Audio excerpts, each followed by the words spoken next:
You're listening to We Deepen Media.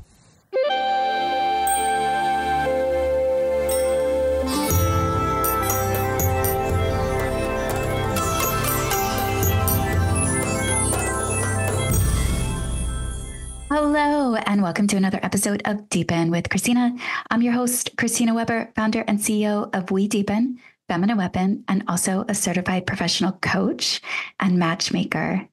If you haven't lately, go to wedeepen.com and check out all the upcoming social and transformational experiences that we have curated for you in the spirit of supporting you and having a healthy, epic love life. You know, 2024 is right around the corner.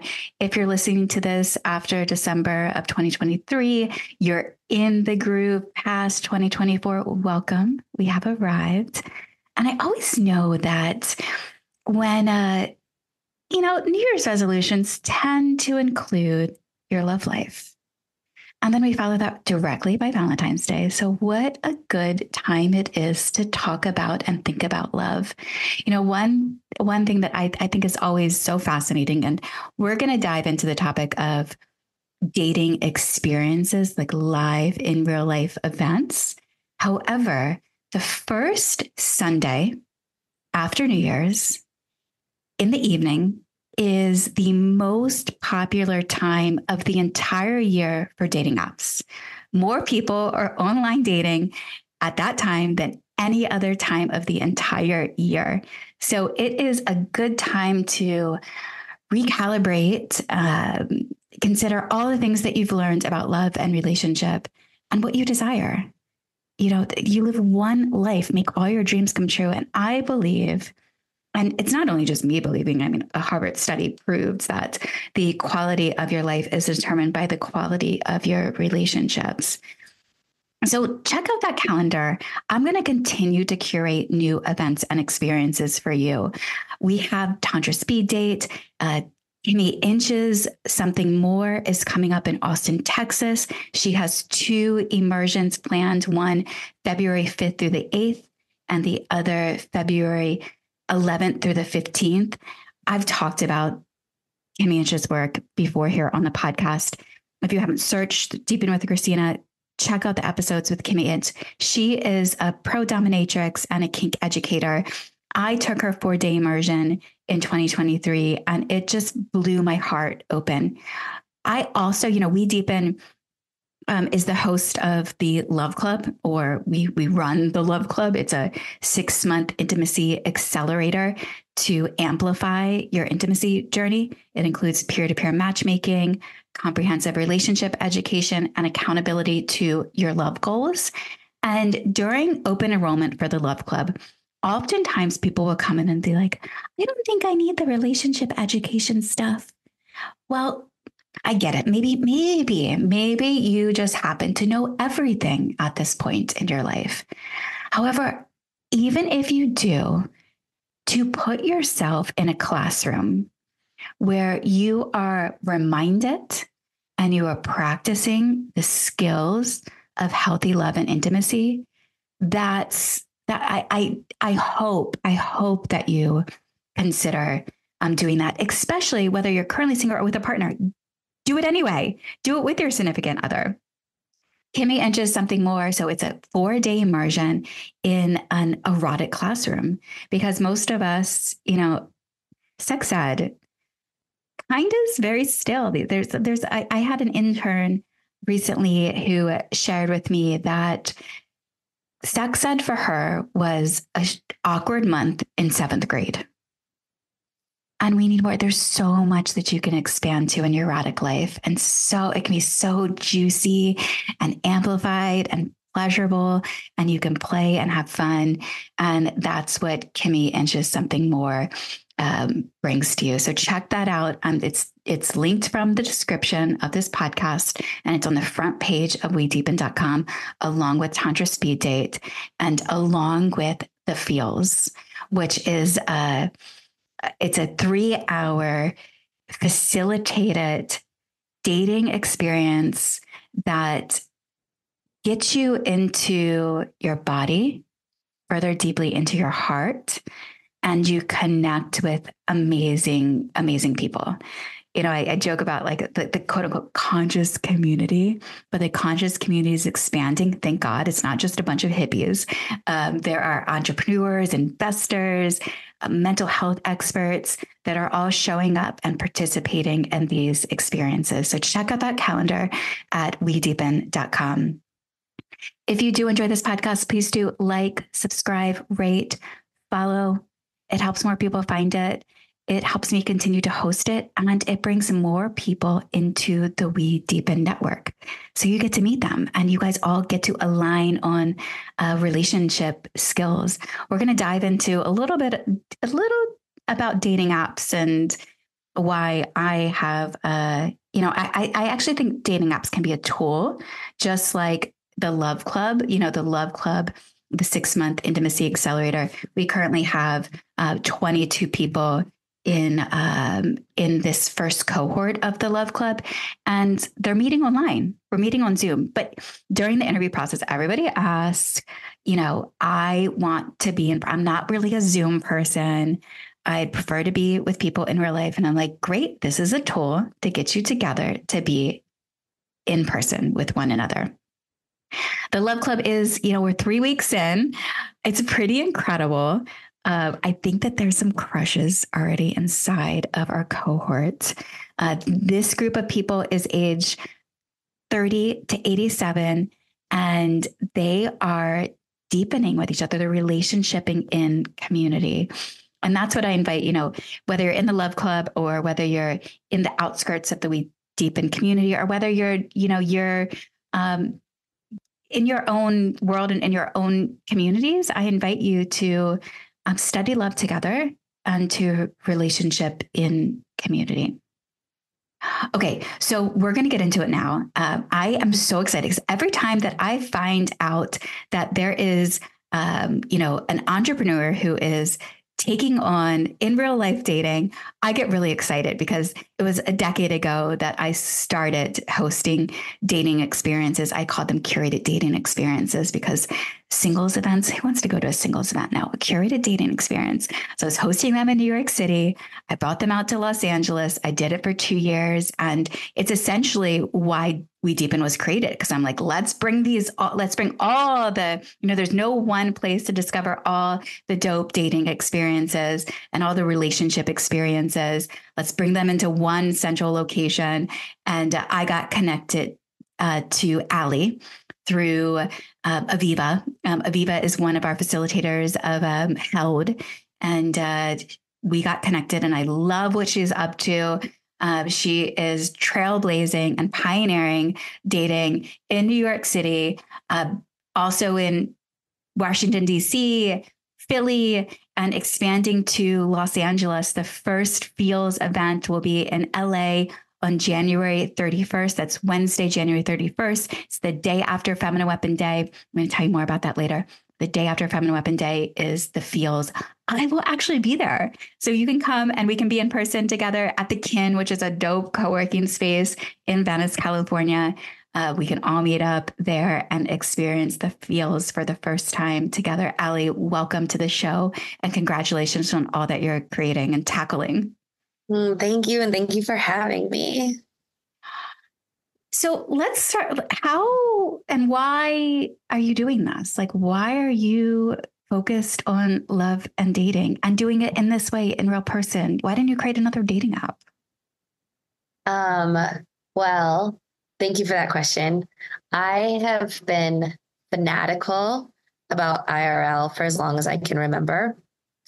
I, not ironically, ran a digital marketing agency for many years, realized early on in this moment of deep clarity, like, this is not your truth. This is not what you want to be doing with your life. But by then I had employees and I had clients and, JustWorks was set up. I couldn't stop now.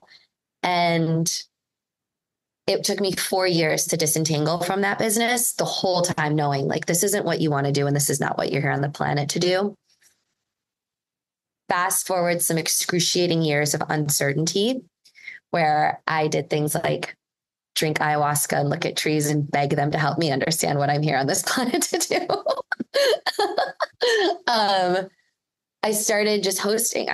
Started hosting IRL events, and then that transitioned into hosting ticketed dinners. And then that transitioned into me being like, gosh, these dinners are a lot of work. I want to do something simpler. And at the time I was 38 and single. Now a lot's different in that I'm 40 and single. But I was 38 and single, and I was wanting to be around other single people who were thoughtfully exploring dating. And I also had in my, I don't know what comes next, but I know the general path I'm on, period. I had enrolled myself in and gotten accepted into a master's program at Columbia in spiritual psychology. And so I was getting to learn what positive psychology and what somatic intelligence and what group relations theory and what nonviolent communication and what I got to go study mindfulness across the street at Union Theological with a Buddhist monk. And I was taking what they were all teaching me about how to create optimal connection. And I smushed it all together into the format, which is also informed, if I'm being honest, by the fact that I've been in therapy since I was 8, and I lost my dad when I was in my mid 30s. And that really kickstarted a journey that asked, what does it look like to heal? And so I got to experience so many different modalities, so many different teachers, so many different approaches. And so I took that foundation plus what I was learning in school, plus my own selfish desire to be around great single people, and created the Feels. So part of your inspiration for the Feels, it was personal. Deeply. It's like, I'm 38 years old. Where is he or she? I created the thing I wanted to go to. How has your dating life changed? Dramatically. Dramatically. My dating at 40 in New York City is a world. People always have something to say about dating in New York City. Yeah. I like, it is a great gift, a huge gift. I get to meet a lot of people through my event. I am still online. Like we talked a tiny bit before this. Like, we both believe the same thing, which is that dating apps are a important tool and have like real purpose. And I say that as the host of an IRL event. And then I have a lot of people I meet through my community. I've got like a really robust community here in New York, and I'm very extroverted. I'm very social. So I'm lucky that I get to meet people a lot of different ways. Yeah. And I would say right now, my dating life is just it's an ongoing meditation on telling the truth and telling the most truth I can tell, first and foremost to myself, and then to other humans. And I can definitely, I write about my dating life every week on my Substack, so I have much to say on this, but I'll let you guide. Oh, I love that you're writing about your own personal dating life and sharing that with others, because it's so vulnerable, because, we're hosting these experiences. And I remember way back when I started hosting them, and it's not that I went in there and I had a bunch, like I didn't go to school to be a therapist or a psychologist. Or I hadn't studied relationship until I started hosting the dating events. And then I was like, fuck, oh my gosh, there's so much to learn here. There's, and the part of telling the truth in every moment. We had Gay and Katie Hendricks as featured teachers in our masterclass for the Love Club this week. And that's one of their primary principles. That's actually what brought them together. In their first interaction and meeting, Gay had said to Katie, he invited her to coffee. And then he had said, I want to go to coffee with you. But when it comes to relationship, I only want a relationship where two people agree to tell the truth in every moment, and they never run for the victim position. They take ownership for their own shit, and that they're also committed to their creativity. So on those conditions, will you come to dinner with me, or actually come to coffee with me? And then Katie said, coffee, we should do lunch. So maybe it's their next date that they did dinner, but they started with that lunch. And I just love we think of telling the truth as of course I'm going to tell the truth. And as you said, tell the truth even to yourself. But there's so much that I learned that early on, like when I first started doing the dating events, I was on a dating app and I was on Tinder. I've actually been kicked off of Tinder, Bumble, Hinge, and Happen because I would go onto the apps and I would curate men. About your event. I would tell people about. Yeah, I'm curious. I'm curious of how. Yeah, I mean, it's hello. It's like a bunch of single people there. It's like the best prime space. Have you been kicked off any of the dating apps yet? Not yet. Oh, we need to get you that badge of honor. Not yet. But I earlier chapters had me doing that a lot, and now like our marketing funnels have changed. But yeah, I've definitely done that. Like our first event, I had like all of the men pretty much walk straight out of Tinder. Yeah. But this one first guy that I had connected with personally, and his profile said something like, "Hello, New York City, working in virtual reality. I love what I do." And I could tell that he had this essence of an entrepreneur and being, 33 and a startup founder and trying to figure out what the heck I'm doing. I went to his LinkedIn. I saw that he was an advisor, an investor, and a founder himself, and like a serial entrepreneur. And we met up, we dated. Long story short, early on in our connection, he was still healing from a previous relationship. And he said he wanted to take things slow. And he also neglected to tell me that he had a child. And those two things piled up inside of me and in my heart because I really liked him. I was really fascinated by his brain, and I didn't want to lose the connection. So when I could tell that there was, a daughter somewhere, but he hadn't told me about the daughter, and rather than, and I could tell because of Facebook, there was like Facebook pictures, and rather than directly asking him, "Do you have a daughter?"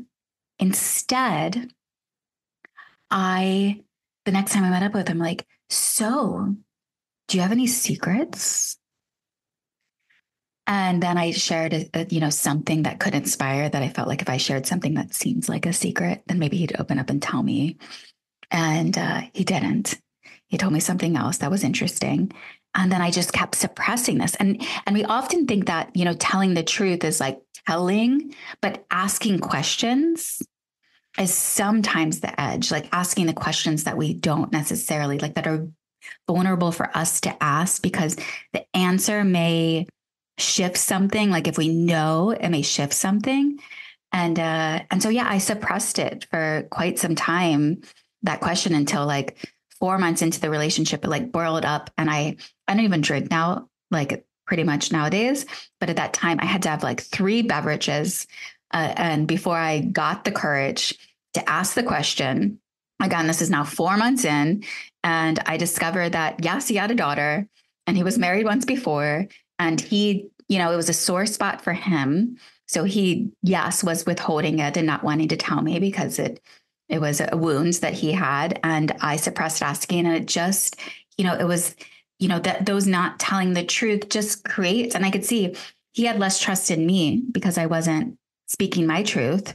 And I had less trust in him for not sharing it. And eventually the connection was lost and we separated. And now in relationship, that was, I kind of look back at that and laugh at myself and be like, how why did you even do that in the beginning? Like, I was already reading Brene Brown's work and watching her TED Talks.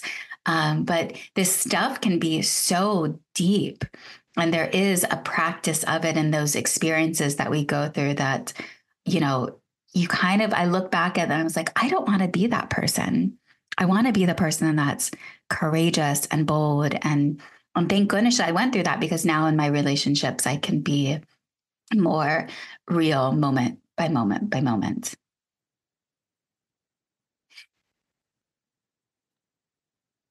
Yes. Yes. Yeah. I think that it's interesting. Younger versions of me dated so differently. I would want to believe that this version of me would have said something. I love to use the language of story. So I would like to believe I would have been able to say, if I was in your shoes, something like, I'm having an experience of the fact that you might have a daughter and I have a story, you're withholding it. And I'm feeling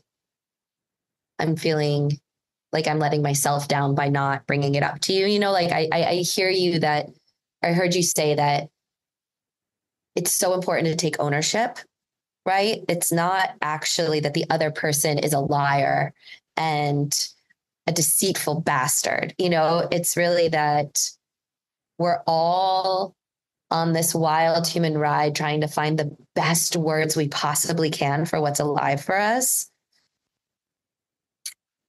And we do it really like we're going to be imperfect, like we're really going to be imperfect in it all.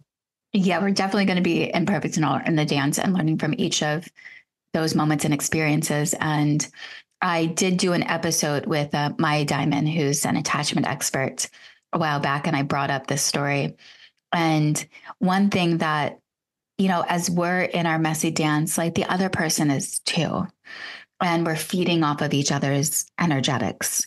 And so, yes, I wasn't asking the question. I could look back in that experience and shame myself for having that. And also, we were dancing together because he had a wound and he wasn't. So both of us were leaning into our, probably, yeah, like we were leaning into the fear. We were leaning into the fear and not into the connection. And that's why I love what you're doing. And I want to get into how you designed the feels, because it takes practice.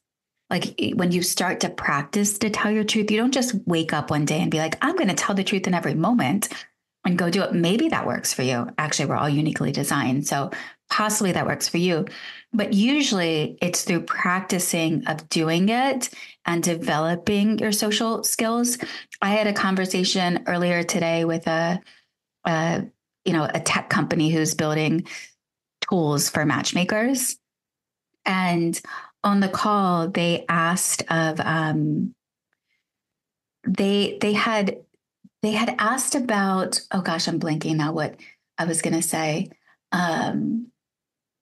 Tools for matchmakers. Yeah, tools for matchmaking, but they had asked about we're talking about compatibility and what assesses and creates this is what they're asking about the challenges, because in our questionnaire for the Love Club, if someone's interested in joining the Love Club, we ask, what are your biggest challenges in dating right now? And so they asked about people's responses to that question, like what was their biggest challenges in dating? And what I hear most is that it's getting access. It's like meeting the right people, like meeting the people that are most aligned and where they can feel met. And I'll say within the We Deepen network and in the Love Club, it's people who've done a lot of growth work. And so they've been pretty much transformational junkies for the past decade, and they want to feel met in relationship. And now we're, much more working from home. And We Deepen's deck before, I was like 3.4% of Americans are working from home. And now we've just gone through COVID. That was pre-COVID numbers, but that was part of my deck of like, telling investors, look at the rise of remote working. Now, many more people are working remotely.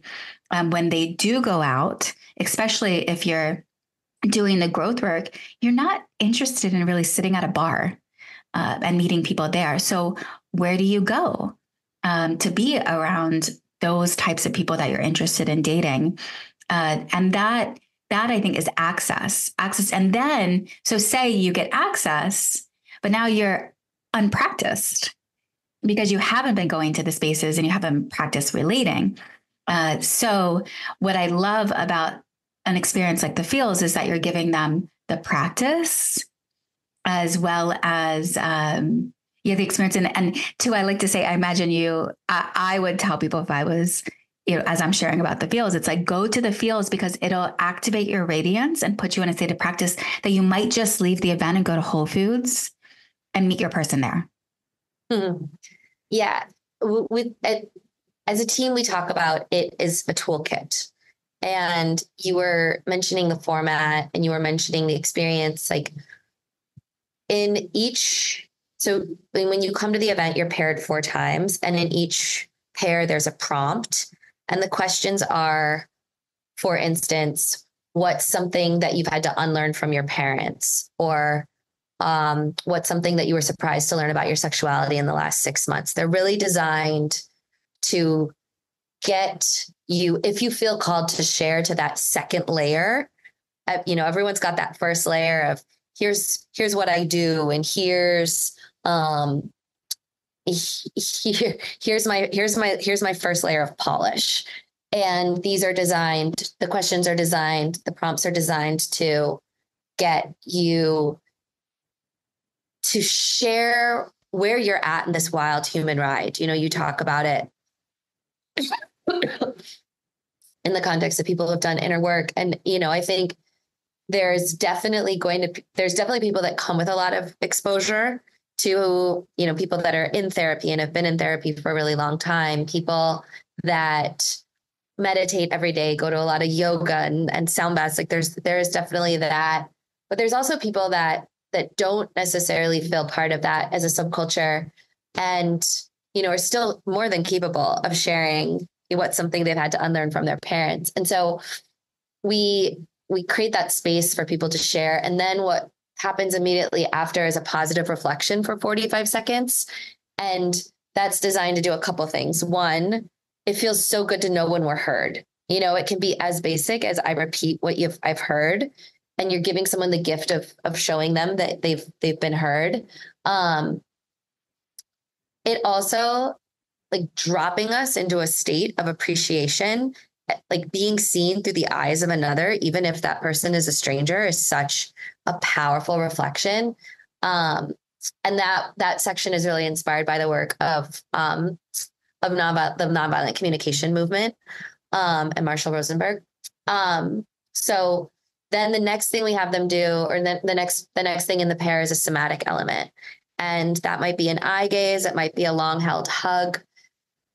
It is not designed to be erotic or sexual. It's designed to be sensual. And that means aware of the senses. So can you tune into what is being felt? Can you tune into the feel of another person's knees touching yours, or another person's hand over your heart space, and like tuning into what it's like to have someone quite literally holding your heart? And can you tune into your own experience of that? And that piece is built on this assumption, a deep belief I have, that our bodies have ancient, infinite wisdom. And that if we tap into that and we let that override, where does he live? Does he make enough money? Are his friends cool? Like any of these things that actually don't fundamentally matter 30 years from now when you're trying to map to like whether you're still going to be, content and compatible. But instead, like, how does it feel to be in connection with this person? How does it feel to be in felt connection with this person? That's the question we're interested in. And so the somatic piece is really for that. And then the final piece is just a minute to process, because you've just had this bonding experience together, and we give you a little bit of time to use your words and to return to something verbal, to have a final connected experience with another person. So that's the format. And there's some other elements, but that's the heart of it. And it's not, it's interesting because like when I look at the press talk about us right now, so an angle that they're using is like, this speed dating event will fast track you, will, turbocharge you. Like you're going to go to the fastest 8-minute first date you've ever been on. And actually, like, that's not how I see it. I see it as something that's quite slow and patient, meaning it's in every breath. It's in the pausing to feel what it's like to be in connection with a person. Yes, you're with each person for 8 or 9 minutes, but it's definitely not from our end an experiment in how fast can we connect you with another. It's for us, like how well can we be with you as you write a love letter to your body and create an openness from there, and then create connection to another. Like we're really interested in how it feels to be in your body and how it feels to be you. And then from there, how you feel in connection with this other person, if that makes sense. Yeah. And, I see a lot of resonance with clown. I know that's probably like, what? Clown? I got a playful portal for conferences and groups, and it's a 60-minute activation, and it's rooted in clown. And clown is, a lot of the greatest actors and actresses study clown. Lucille Ball, Charlie Chaplin. And the practice is really dropping in to your emotions and moving from that place. Mm-hmm. And in that, I imagine people leave with all their feel-good hormones being released, because in that space, when you drop into your body and you're deeply present with those around you, serotonin, GABA, dopamine, like you're releasing all these, and the pheromones start to take off at the end of the night, subconscious level. We're not even aware that those pheromones are all releasing. And I'm going to ask you about the quote unquote, everyone probably ask about the success stories. And, as people enter into the Love Club, I always get those questions. And when I'm representing, the brands that we curate. And however, I do think, that part of I think of the feels as a practice. And it's not about coming into the space and looking around the room and searching and sorting for the one. Sometimes I even like to say is when people enter is like, look around, the one's not here. Great. Get that off like your head. And now let's be just present with each other and an experience. And, one of the greatest takeaways is that people are always seeking to, how do I establish healthy connection? How do I even, what topics do I talk about on a date? And I love the questions that you're asking, that you've invited into it. What would you do? Did you say something like, what would you do differently? Unlearn from it. Yeah. What did you unlearn from your parents? And these types of questions, I mean, you're giving them questions for when they are going on dates, or when they're out in the world, or when you're, not at a Feels event and you're at another social gathering. Most people that I see come through the We Deepen network, a lot of them don't like small talk.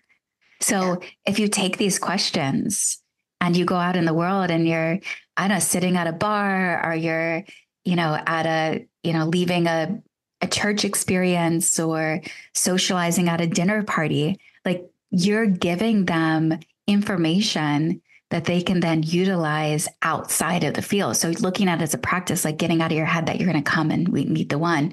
Sure. I imagine that there are amazing stories. And I will say, I think you and I did talk about this, because it's, doing this work. I remember, if you send out a survey directly after a Feels and you're like, did you meet anyone? And how was your experience? People don't know yet. Connections build over time.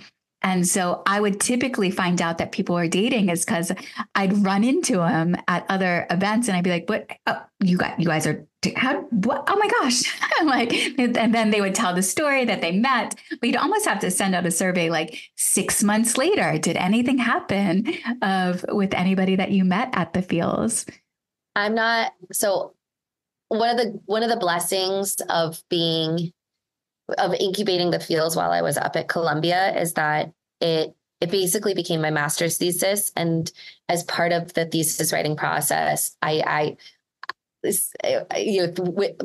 through professors who were really hands-on with me, I did actually start a survey. And then we've been implementing it since February of this year. And what we do is we survey everybody a week later. And so we ask one, did you walk out of the room with the contact info for someone you're excited about? Yes or no? And then if so, a week later, are you still in touch? And then we do this compare against typical dating events. And so what we know is that 70% of the attendees are walking out with the contact information for someone they're excited about. And a week later, 50% are still in touch. To what you're saying, the quote unquote success stories are harder to capture through data. We did try to issue a 6 months later survey and no one took it. I do know of 2, maybe 3 couples that are together like 3 months later. Sorry, I need to check in on the 3rd. And then I hear a lot of like, we went on 5 dates. We went on 3 dates. We're figuring it out. Like I hear a lot of that. This stuff, it's like, a lot of this stuff can be quite tender at the beginning, and quite fragile, including my own stuff. So I really get it. But yes, it has, and I love what you're saying because yes, my ego, like mine, Allie's ego, loves the idea or loves the story that all these people are meeting and all these people are together and this is my success and like this is my mark on the world.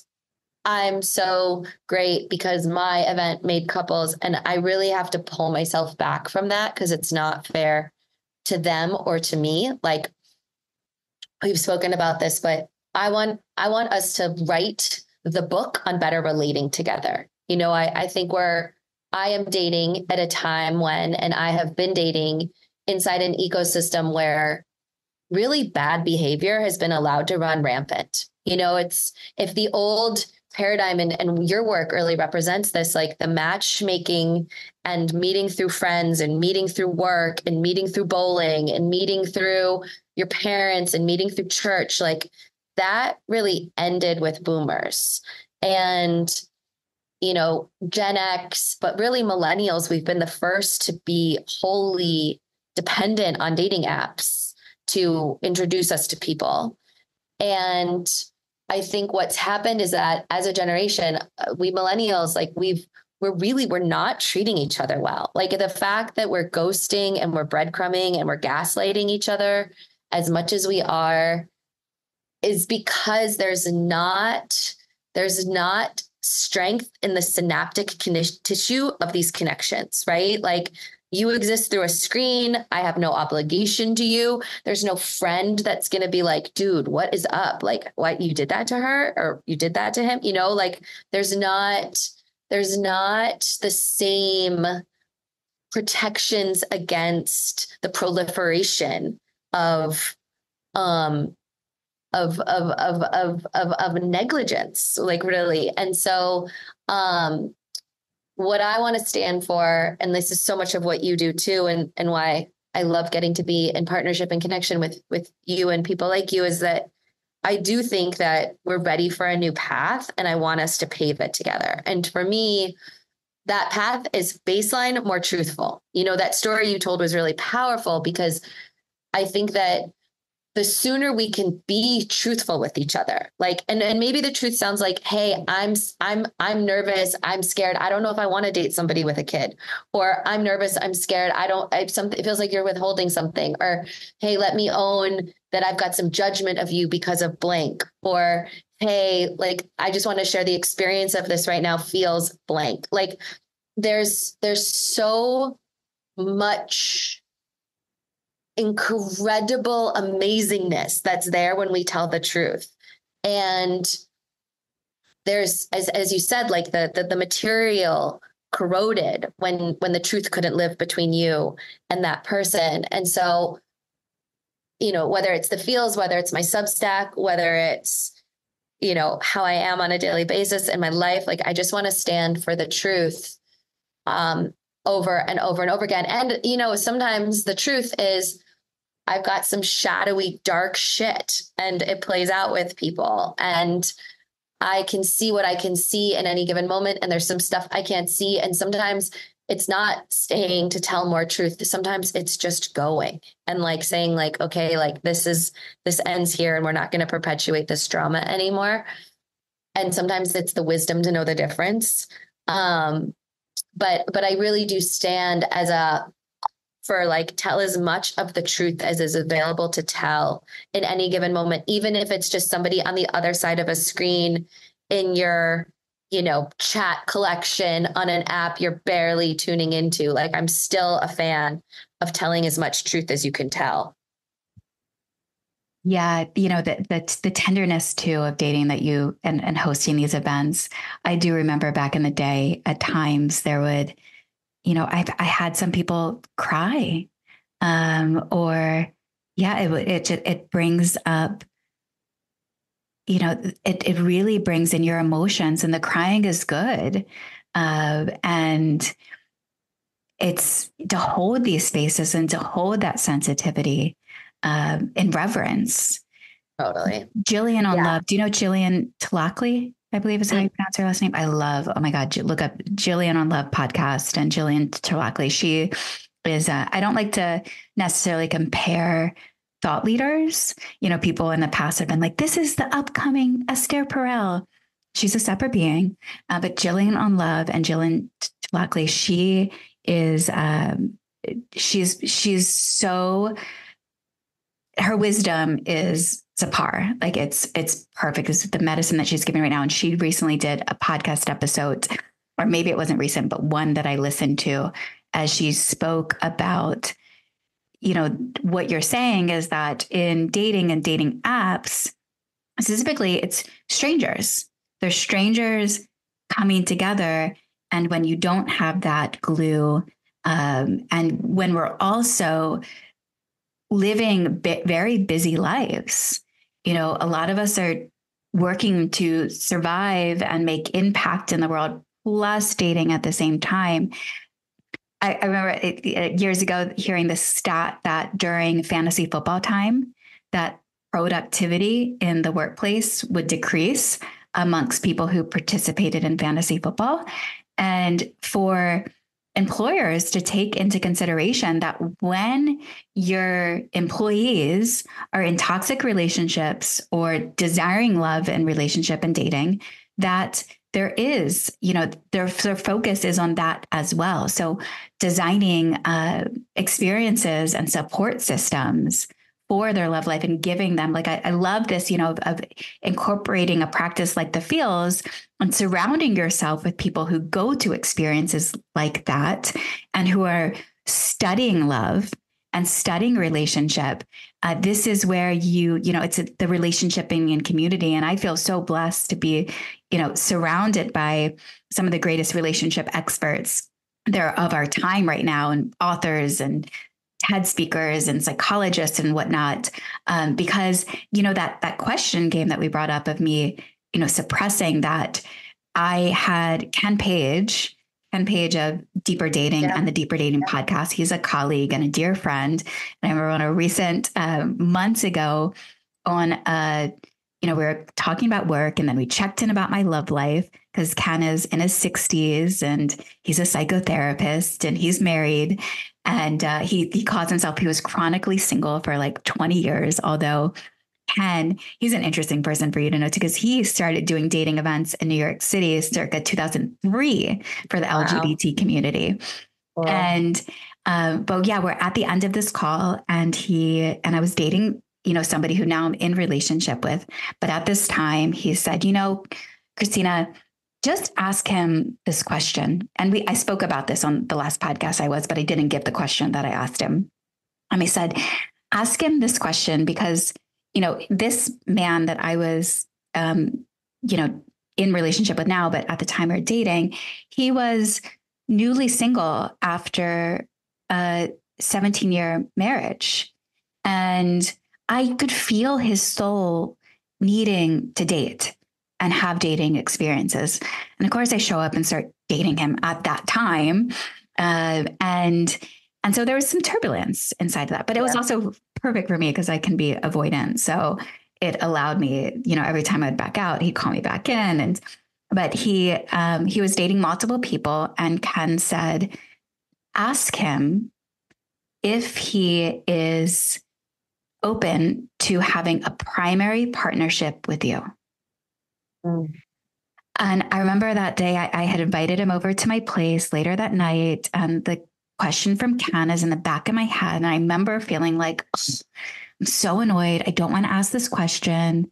Like, I just know that he's not ready for that. So why even bother? But then I have Ken's chirping in my ear. And this is the power of dating in community. It's because I knew I had to do it because I was uncomfortable about it, because I had that experience nearly a decade ago. So now I need to be bold and courageous. And I asked the question. And it didn't really matter his answer. And I'm happy to share his answer. However, I felt so good to just say the thing and just to get it out. And then all of the tension around it completely released in my body. And I just felt this, I don't want to say level of ecstasy. That sounds a little too dramatic inside of that experience, but this clearing that happened. And yeah, he did, look at me with this confusion, what would that look like? And I could tell that he wasn't ready for that in the moment. But fast forward to now where we're at today in relationship, in monogamous relationship. I see how those times where I wouldn't suppress what I was thinking or having to say did now get us to where we're at in this moment. So yeah, that's two things, power of asking the questions and also power of relationshiping in community. And the dating fatigue is, it's a real feeling. There's a lot of times, and we have to be cautious with the dating fatigue, because when you feel that, you can end up in relationships that and there's a case for it. There's, I think Laurie Goplet wrote the book, Marry Him. It's a case for settling for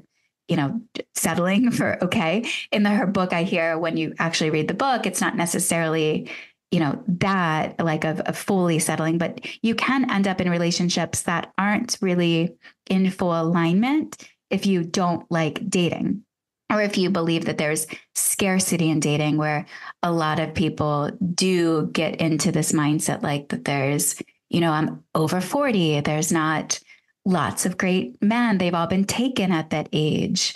And so also another case for walking into experiences like the feels, because then you get to see all these beautiful people who actually are open to love. And it is vulnerable. I think it is vulnerable to walk into those spaces.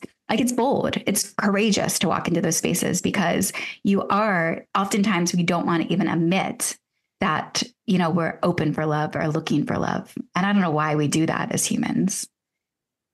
Yeah, I think any space like the feels becomes a microcosm for what's out there, and speaking to, this one really goes out to all of the 1,500 or so people we've hosted. Like there's a part in the format where people are actually in an active experience of choosing each other. I guide it, but we switch off. So like some rounds, men ask women if they want to be in a pair, and then women tune into their yeses and nos, and then it switches. And so there is this real experience of choosing, being chosen, of having to tune into whether you want to say yes or no, rejecting, being rejected. Like it's alive and it's active. And yes, like it is absolutely part of this wild human ride that we've all bought a ticket for, that we're going to experience rejection, and we're going to experience,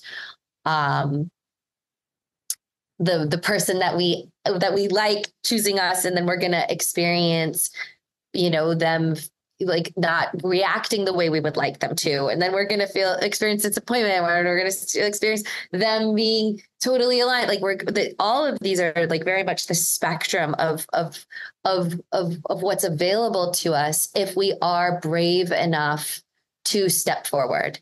And something I say to people, sometimes it's interesting. Oftentimes the men will come up after, as they're navigating rejection. Like they ask some people to be in a pair with them, and sometimes people didn't say yes. And they're oftentimes I'll get men say things like, rejection's really hard. And I think there's always this default to what's wrong with me. And I don't actually think that's the right question. Although my therapist says that I have a what's wrong with me kink, where I'm like, oh, there's something wrong with me. Like, there's a thing called 40. And it's like, what if it's just actually the chaos of the unknown? And what if like, I don't get to understand why it was a no, and all the other ones have been a no? What if it just is? And our egos want to believe like, oh, if I can just fix this thing about me, I'll be better. If I can just fix this thing I'm not doing perfectly like all the other people, everything will suddenly feel so much different / better. And I don't think that's it at all. I think our duty is to be the fullest versions of ourselves we can be, and the most truthful versions of ourselves, and move from there. And like, I have to like drink my own medicine every day on this shit. Like I really do, it's like literally this week I've to what you were saying about the story with your partner and the like primary partnership. Like I fell down this like, wow, how did we get here, of like attachment and real it almost like it feels like a bit of an addiction almost to somebody that is polyamorous and I'm not. And so the ongoing experience is of me feeling like I'm hurling, like it's like I'm locking myself in a hurt locker every time.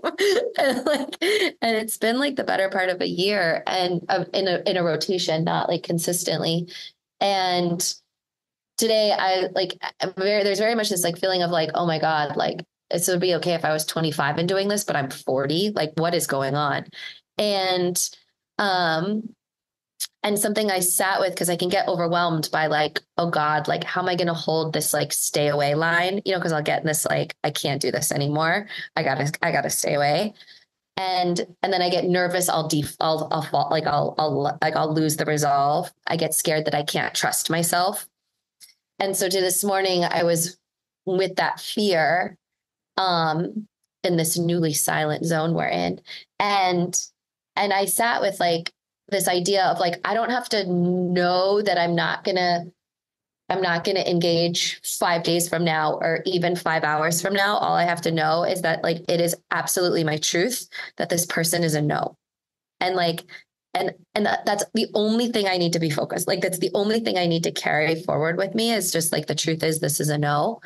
And I don't want to, and it's a no that I want to be poly, like it's a no. And so, I say to everyone else, like, I just can't be on your podcast being like, tell the truth, tell the truth, tell the truth. When I'm like literally in the lived experience of like being with myself as I try to tell myself the truth on an hourly basis. Sometimes my relationship to the truth is like, we have to check in at breakfast, lunch, and dinner. And that's okay. And there's more deeper, like, not to like totally pathologize or psychoanalyze myself, but I think sometimes I call this dynamic and other dynamics like this forward to do some of this work that I'm ready to do. It's almost like they become the portals for me to alchemize, to transmute something that needs to be moved. And like, perhaps it was like a dialogue I needed to have with my relationship to the truth in this case.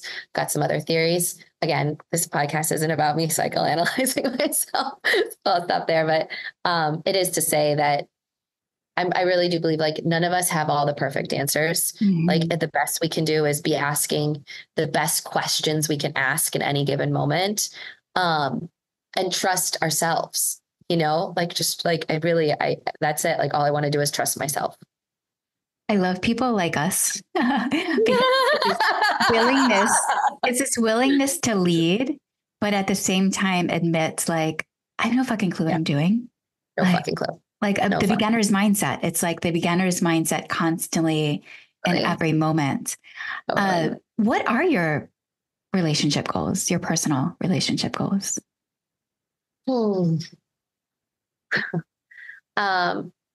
I would like to be in something with somebody where every day I look over at them and I say, like, yes, this is the truth.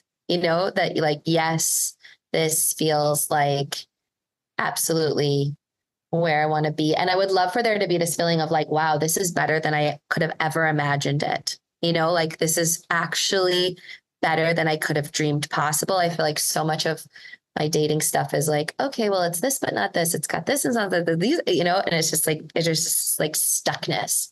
And I want to be in something where I'm like, not only can I be fully Allie here, but I can let these walls down and I can trust that this is a healthy place where all of the words and all the truths can live. And then I would really like it if there was still time to have a baby. And if there's not, there's not, but I do have a hope of being a mom. Yeah, I deeply hope I get to be a mom. I think you do have plenty of time, and it's definitely I've danced within that of being 42. Yep. And I started this dating stuff. Oops, sorry about that, everybody listening. I always say that we're going to record for just 45 minutes, and then it gets so. I encourage people to always listen to the end of the podcast, because midway through is when like it really like the conversation really deeper and deeper and deeper. But yeah, of being 42, and I started, this work for me started when I was 33, and there was, years later, and especially when I started coaching, I probably like 3 years in, 4 years in, Vice magazine wrote an article, and all these people started reaching out about interest in me being their dating coach. And I remember sitting with another coach, and at the time I was, in the grind of building We Deepen. So yeah, I could use the work. And she, she's like, here's how you close the client. And then I worked with, handfuls of people. I had already moved to LA, and I was working with handfuls of people as their dating coach in New York City. And I love supporting people in that way. And then, years later, I'm like, fucking still single.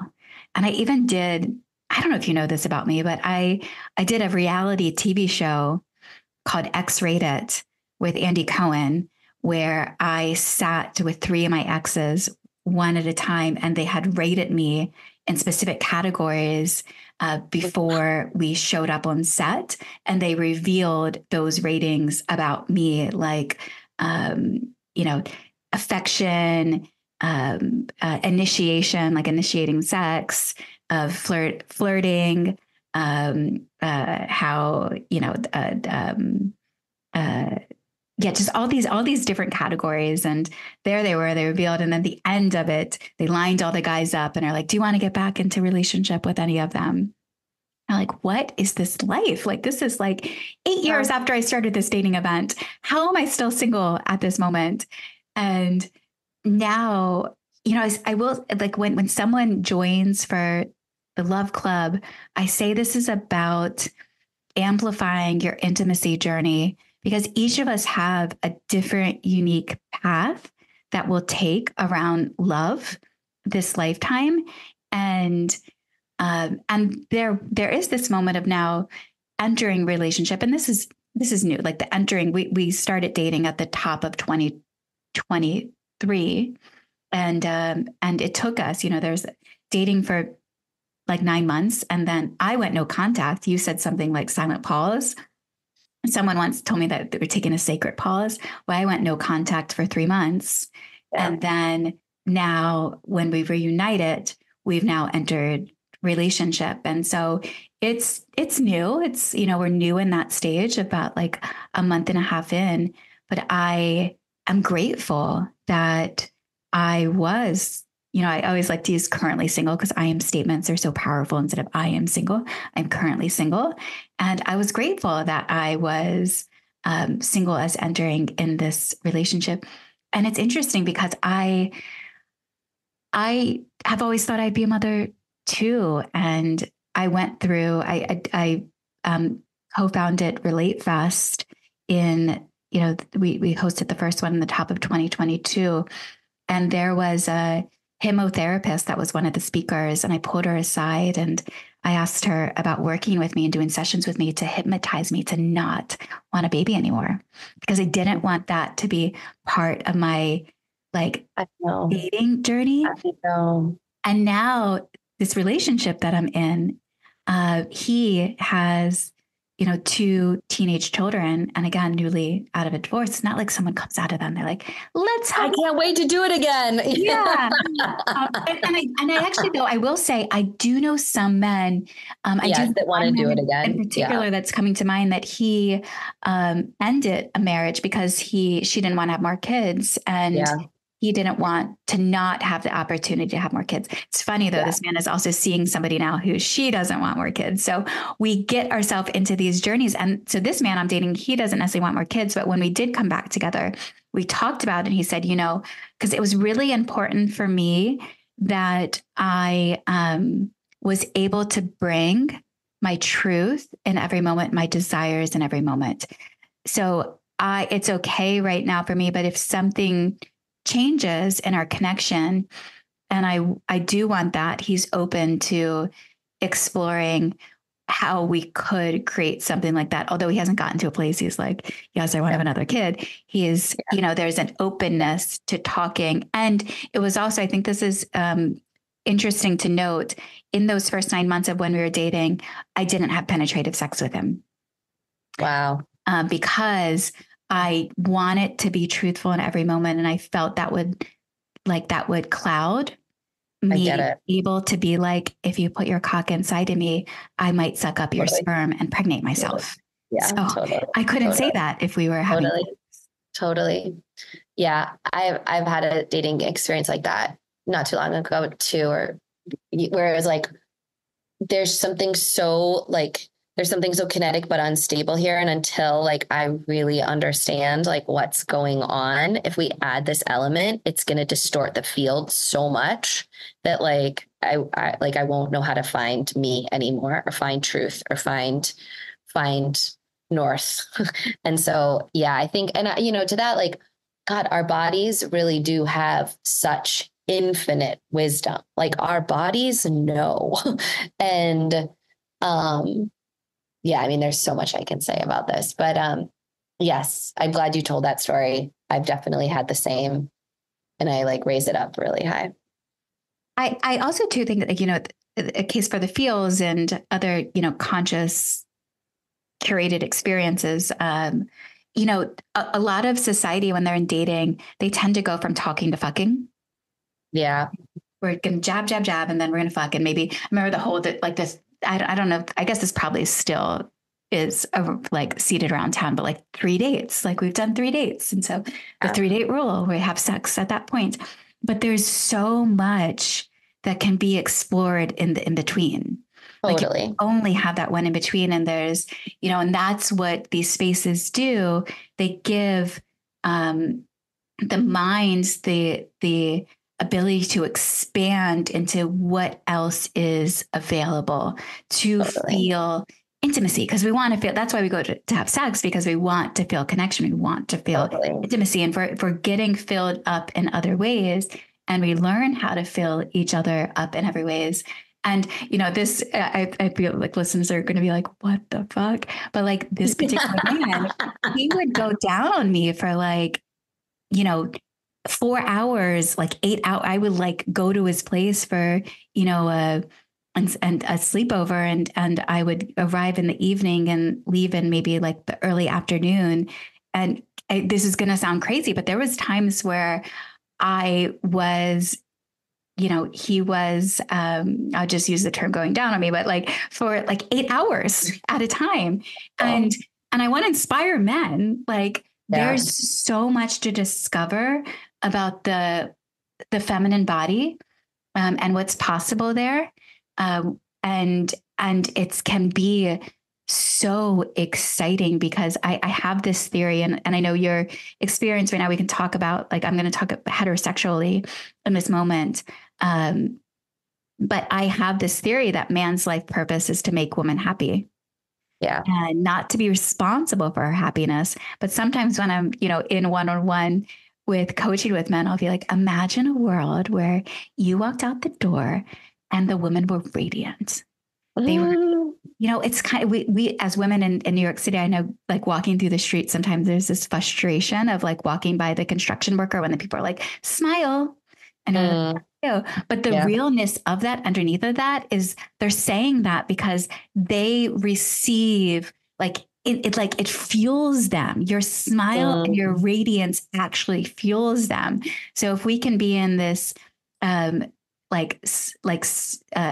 circuitry with each other, and realize that, the more that the man pleases the woman, the more happy and radiant she gets. And it's not necessarily about, yes, we can talk about polyamory and monogamy, but it's like a bigger amplification. My uncle, who is a gay man, I remember he wanted to argue with me about this theory. And I was like, Uncle David, I see the way that you treat grandma, and you definitely are putting her happiness and your priority. And he's like, okay, I see where that men wanting to please, if anyone wants to dive deeper into that, the work of Alison Armstrong was really helpful for me in understanding the path from prince to king, and what happens when men, voluntarily or not, embark on journeys of discovery and awakening that are usually spurred by reaching a certain age and questioning, like, is this it? Like, is this everything? And then going through some kind of dark night of the soul, some kind of spiritual tunnel, and coming out. And usually if they do come out, they come out, as she says, as kings whose like sole desire is to be for the feminine, is to please, is to be in that holding place for the feminine. And I do believe that, and I'm speaking in really cis hetero terms here, but I do, as a cis het woman, like, I can feel that, like I can feel when a man is showing up in that energy, and they do tend to be older, they tend to be late 40s into 50s and 60s. And there is such a huge gift in that, truly, you can really feel it. And so, yeah, I think that and I think, like, the female part to own in that is, she makes this great point. Like, we need to stop treating men like they're women with beards. Like we treat them as though they operate like us, and they don't. They operate very differently. And so, whereas for them, getting to a place of this sacred holding, and for us getting to a place of relating relating to them in a new way is really a fun journey. Why do you think that it's men, like you said, men over 40 in their older years are operating energy? Yeah. I think that, this borrows from Alison Armstrong's teachings. What she speaks to is that oftentimes the Prince stage is marked by fulfilling one's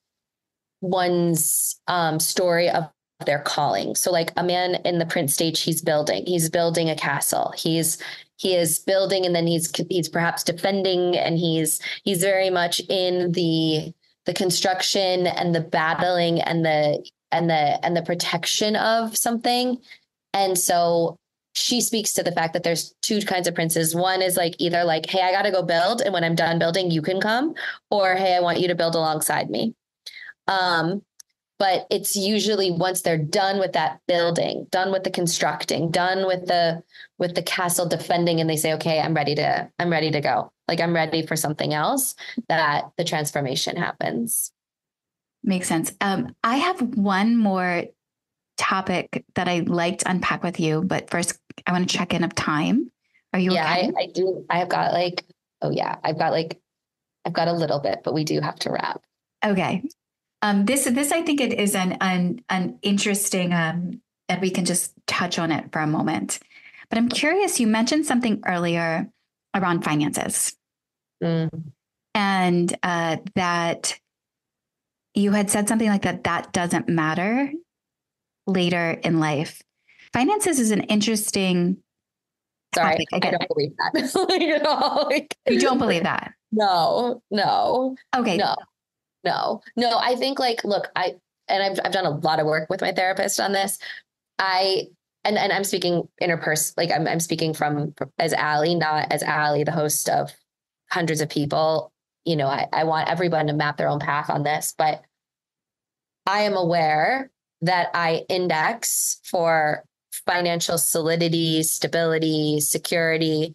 And I joke with my friends, I have an impressive kink. Like I will get turned on if I judge the person that I'm interested in and is interested in me as successful, esteemed, celebrated, lauded. Like I get turned on by that shit. And am I proud of it? Am I like, wow, this is how I want to make my decision about who I want to be with in the world? No. My therapist is like, you make a decision in that framework and it's a recipe for unhappiness. And I don't make it based on that, but I'm aware that all is very active in life. And there's actually like a fair bit of research that supports this. I was talking to my friend Jana the other day, who's a sex researcher at NYU, and whose work explores relationship types. And she says that when you look at all of the data, right, what we're indexing for is the things you'd expect us to, like kindness and compassion, caring. But when you bifurcate and you look at what men are indexing more strongly for and what women are indexing more strongly for, we are indexing more strongly for money and status, and they are indexing more strongly for attractiveness and beauty and youth, like beauty and youth. And so this is something that we just know about how we understand who we're attracted to. And my sensors are no different. And I think that like all you can do is be honest about that. You know, like I really want to believe I'm not going to choose my person because they're on the New York Times bestseller list. And I'm aware that if they have been or are, I get a little bit turned on, you know? And so it's just like, it's okay. Like all of it's okay. But I do want to be with somebody that has a solid financial foundation. And I'm here for everybody having those wants. I think that when it gets dangerous, when we index only for that, if I'm only dating because he's rich, I'm going to be unhappy. If I'm into somebody and he doesn't have money and I'm like, I'm not interested in that anymore, it's not okay. Like, I think that's where it gets dangerous. But like owning, like, oh yeah, like I really would like my person to come with this bit of stability or come with a lot of stability is okay. Yeah. And the one thing I also too, thank you for sharing all that. And I've heard those. The one thing that I would like to see a reframe in, and this isn't from you, this is just from the data, and this is from the thinking, is men and indexing for, like, instead of youth, radiance, like beauty and radiance. I've heard stories of like at a social party that, you know, that there was like a circle and there was an older woman who was in such deep radiance and such deep wisdom that most of the men were actually drawn more to her than to the younger one, because they could sense such a depth inside of her. And yet there was, again, that radiance that was there, you know, in the love club. And she would be okay with me saying, this is my phone rang. It was her calling. We have one of our members is 87. And she's like authoring, you know, her second book. And she is, you know, a movement therapist. She's so alive and vibrant, and her, you know, one of her, you know, she's aware of as she's dating, she's not quite sure what's going through a man's mind, of like how they're processing that she's 87 years old. So there is a, you know, a transition happening, that people are living healthy lives well into their 60s, 70s, 80s, you know, 90s. You have some of these biohackers who want to live to 120 or 180. And there's like a case for, I think, tapping into, I speak about my age all the time, but tapping into the agelessness of us and more of the vitality that we carry, and reframing that in the process. So I think that's important. Allie, thank you so much for this conversation and the depth in it. And I love the work you're doing. I'm excited to be there. This is an invitation for everybody. The launch of the Feels in Los Angeles, Venice, California, Wednesday, January 31st of 2024. If you're listening after that date, look for more events. We'll list them on the WeDeepen.com website. And there's an exclusive promo code for our network there. So check that out. Come and join us. And the Feels is also happening monthly in New York City. Twice a month. Yeah, it's twice a month in New York City, once a month in Philly and DC. Congratulations. Thank you so much, Allie. Any last minute thoughts? No, just grateful to you. Thank you for having me. Thank you. Thank you all for tuning into another episode of Deepen with Christina. Again, if you enjoy this podcast, please do like, subscribe, rate, give it 5 stars. It helps more people find it, helps us bring them into the network. And until next time, I love you.